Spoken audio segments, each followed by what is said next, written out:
అభిమన్యుడు లాంటి వీరుడు చరిత్రలో లేడు, రాడు, పుట్టడు. మహాభారతంలో కర్ణుడు, అర్జునుడు, కృష్ణుడు వీళ్ళంతా ఒకెత్తు అయితే అభిమన్యుడు ఒక్కడొకెత్తు. ఎందుకంటే అభిమన్యుడు చేసిన యుద్ధం, అతను కొన్ని వేల మందిని నరుక్కుంటూ పోతుంటే వెనుకకి తిరిగి చూస్తే తెగిపడిన తలలు తప్ప మనుషులు కనబడతలేదు, కానీ తలలే కనబడుతున్నాయి. రక్తపు మడుగుల్లా తలలు మాత్రమే కనబడుతున్నాయి. అప్పుడు కౌరవులు అనుకున్నారు, ఈయన గనక బతుకు అభిమన్యుని చేతుల్లోనే మన చావు అనుకుని వాళ్ళు ఫిక్స్ అయిపోయారు. సో వాళ్ళు ఏం చేసిన వారేమో కత్తిర కొట్టిండు, మన కర్ణుడేమో అభిమన్యుడు బాణాన్ని నిరగొట్టిండు దొంగసాటుగా. సో అయినా కూడా అభిమన్యుడు భయపడలే.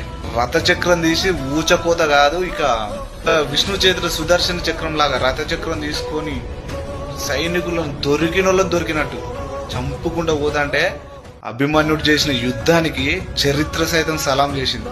కౌరవులే ఆగి మరీ ఆశ్చర్యపోయి చూసిన యుద్ధం అది. ఒకసారి అభిమన్యుడు అంటే ఏందో